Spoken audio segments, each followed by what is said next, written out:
Hey everybody, what's going on? Hellmite here, bringing you another video from Grab the Lantern today. Today I wanted to talk a little bit more about the Great Retcon and kind of give my opinions on whether or not the state of League of Legends, or the lore of League of Legends, is in a better place now than it was prior to the change. The Great Retcon was one of the biggest and most divisive changes I think that Riot have ever done for their game, and I think that it's fair to say, to sort of take a back step and look at it objectively and kind of say, was the state of League of Legends lore better beforehand or afterwards? If you're unfamiliar with my phrasing, the Great Retcon was the change Riot made where they removed the League of Legends from League of Legends. They literally took out the thing that the game was named for and said it is no longer in the game itself. And that was a very divisive change for a bunch of reasons that we'll get into, and I'll kind of talk through that a little bit later. So today's video, I'm going to cover the sort of history of the Great Retcon, talk about a little bit about the pros and cons of the new lore versus the old lore, and ultimately sort of try to come up with a reasoning for why the Great Retcon may have been good for the game or if it was bad for the game. So let's go ahead and start with the sort of origins behind this. Now, if you weren't playing back when the game first came out, League of Legends had, back in the day, what I like to call an excuse plot, which is that the lore of the game is designed specifically just to give context to the gameplay, right? Essentially, they looked at the gameplay and said, how do we justify this in universe, and wrote everything around that. So when you start with League of Legends, which is a 5-on-5 competitive multiplayer MOBA experience, how do you justify that in universe, right? In what world would you have 10 random characters beat the crap out of each other hundreds of times on the exact same battlefield over and over and over again, right? And the answer for this was the League of Legends, which was an institute that was a political body that was created to mediate disputes between the various city-state factions of Runeterra. The idea being that the world could no longer afford to have any other magical conflicts between the various warring city-states, as essentially they employed what were more or less magical WMDs, and to do so again would destroy the entire world. So what do you do if Piltover and Zaun get into a dispute and they can't go to war to solve it? Well, they would turn to the League of Legends, which would essentially mediate the dispute by having it settled in a contest of champions. And here's where we get to the champions part. Essentially, each region would send their summoners. These summoners would summon champions, and these champions would do battle on various arenas called the Fields of Justice in order to determine who would actually get the favor in this dispute. So if, for example, Piltover and Zaun had a problem over a trade agreement and they went to the League of Legends about it, if Piltover won that match, Piltover would get the preferred treatment on that trade agreement, right? That's sort of the practical upshot of the game. And it worked, and it was quick and dirty, but Riot also then spun out a bunch of other lore in order to talk about the world, the relationships between the city-states and each other. Other characters had to come from somewhere, and so Riot always ended up having to write lore about where these characters were coming from that they were adding to the game and why they chose to join the League of Legends.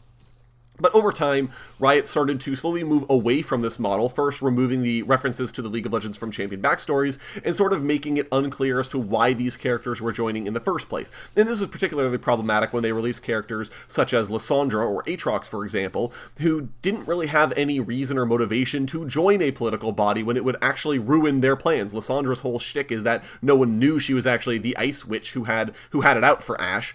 But if she joined the League of Legends, everyone would suddenly know that that was her plan, right? And so there were a lot of questions that were asked and essentially fell on deaf ears, as there were very little to no updates at all on the lore front for multiple years.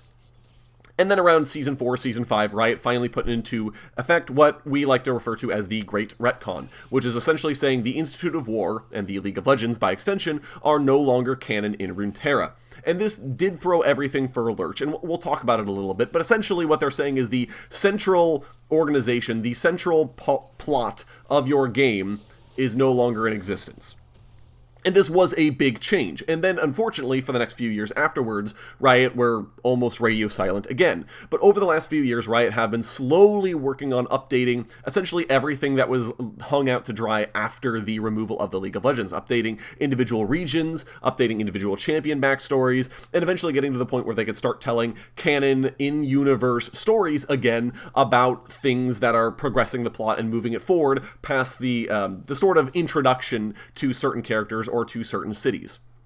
For example, Burning Tides happened in a post-Great Retcon world and had the major changes of allowing Misfortune to actually get her revenge on Gangplank, of putting Twisted Fate and Graves back together as partners in crime, potentially, depending on your interpretation. and also allowing the story of Bilgewater to sort of progress in a certain form. And that sort of leads us to nowadays, where we do have fairly semi-regular lore content coming out. We have an entirely new world map that we lost the previous world map, as when Riot retconned the League of Legends, we kind of assumed everything was going to change. And we have a actual somewhat of a plotline and somewhat of a story for most of the regions going forward, all of which is great. And this sort of brings me into the pros of the Great Retcon. I do think that there were a lot of good things that came out of this experiment. Number one of which is it gave Riot a clean slate to actually take a bunch of champions and regions back to the drawing board and sort of flesh them out in a way that they didn't do or couldn't do beforehand.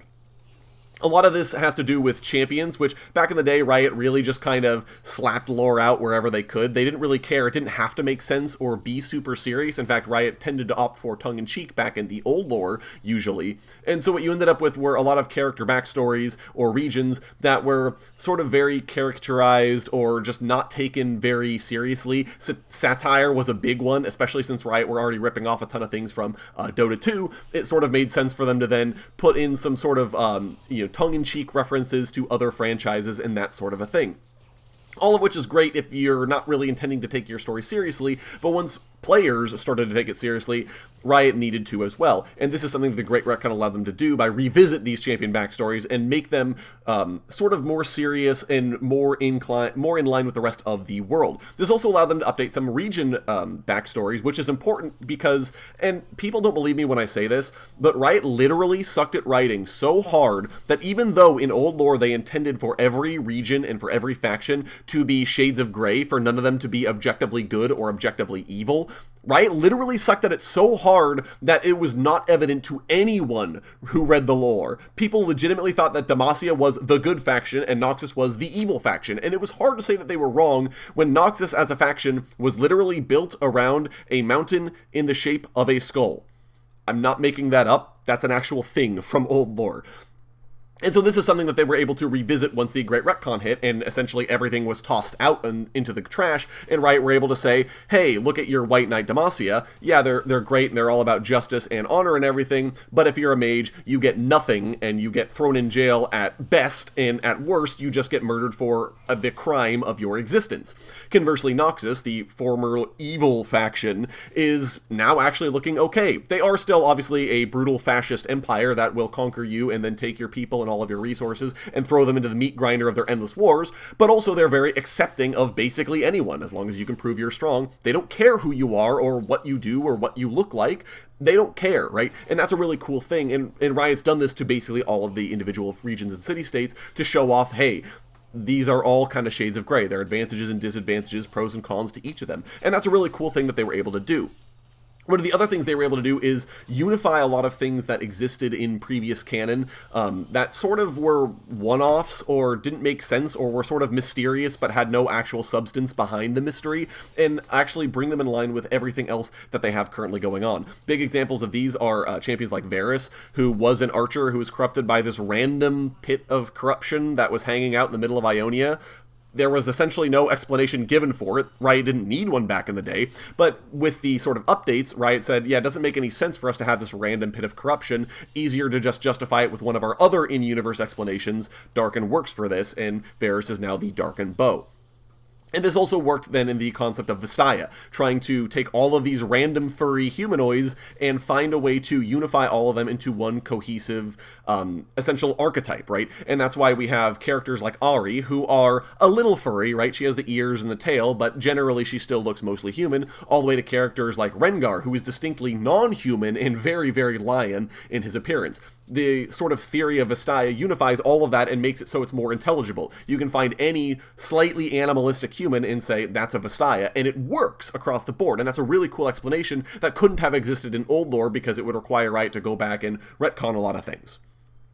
And so that's all really great, and it has allowed Riot to actually let things happen in universe. And I think it's the biggest change and the biggest advantage the Great Retcon has brought, is that the universe is allowed to change. The League of Legends, as an institute in the old lore, existed to not let anything happen.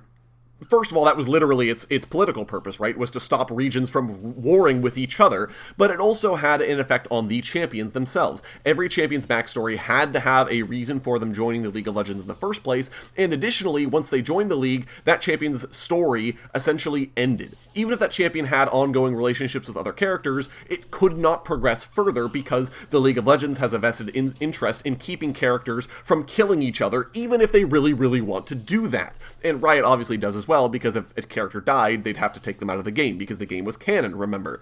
And so even there are multiple examples of both of these happening. Demacia and Noxus were about to start a war over the Kalamanda incident, and then the League of Legends stepped in and said, no, you can't do that. And Malzahar was actually almost killed by Kassadin, again, before the League of Legends stepped in and said, hey, Kassadin, stop that. And so the problem is you have all these really interesting character backstories that literally couldn't make any development or any headway because the League of Legends would prevent them from doing anything that would let them step forward, right? And especially when the gameplay balance is dependent on this, right? Riot made the joke before that if Senna ever got out of the Lantern, Lucian's damage would have to be cut in half because he'd give Senna back her gun, right? That kind of a thing.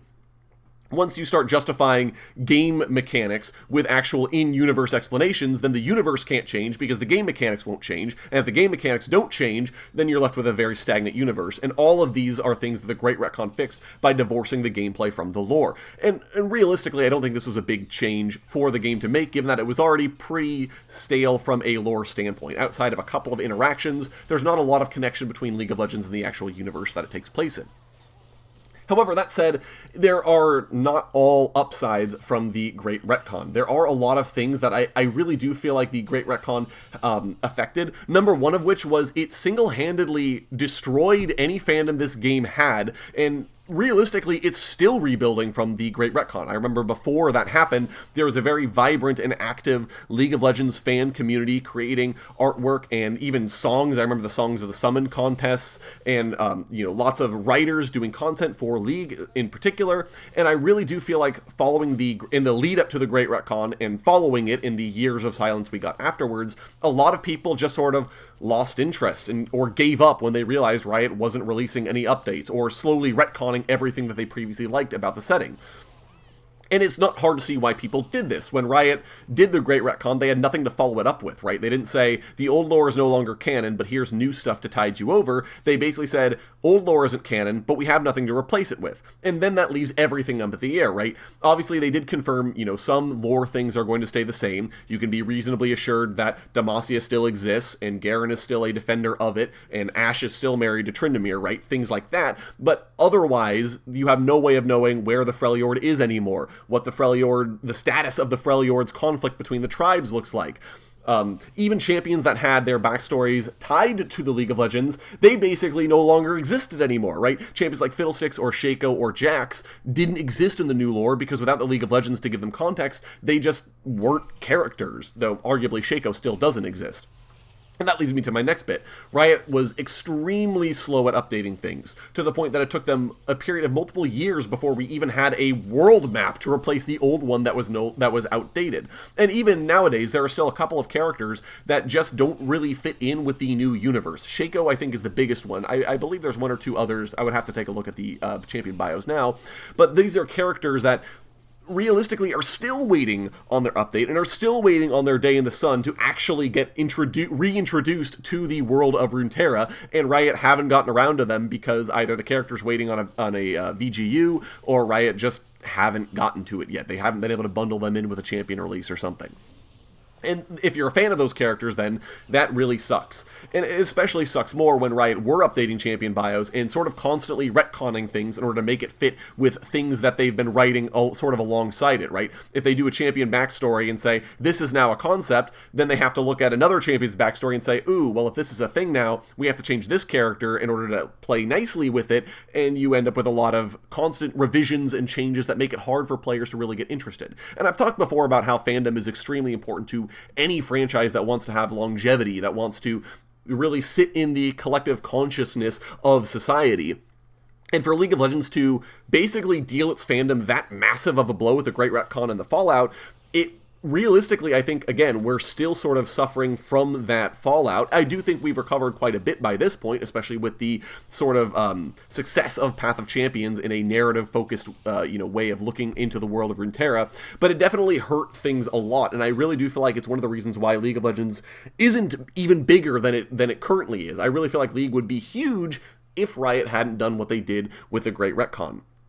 Was it for a good purpose? I think ultimately, yes. I do think we can say, with the benefit of hindsight, with, 7 years or so since the date, that we can say this was a good idea. But certainly at the time, it was a really huge deal, and it was definitely not handled as well as Riot could have handled it, and that ultimately led to a lot of negatives. Now, I would say that even though it was a good thing as well, I definitely think Riot can't afford another ginormous lore change like that. They kind of have to sit with the universe and sit with the concepts they have and leave those. But as it is, I do think that the world that we've gotten out of League of Legends, the world that Riot have decided is going to exist with these changes, I think that's a fair thing for them to do. And I think that, nowadays we really can't consider a universe that exists that isn't the one we currently see, right? League of Legends has really established itself as a great universe now, and realistically, even with the, damage inflicted by the Great Retcon, ultimately we're in a better spot. So anyways, those are my thoughts on the whole subject. Let me know if you guys found this topic interesting, or if you guys have your own thoughts on the Great Retcon, especially if you still hate that it happened and you're a fan of the old lore over the new. Let me know all that down in the comment section below. I'd love to hear your guys' thoughts. If you enjoyed the video today, go ahead and leave a like, and if you really enjoyed the video, consider subscribing. I upload a video every Monday, Friday, and on patch days as well. Once again, thank you guys so very much for watching. I do appreciate it, and I'll talk to you all later.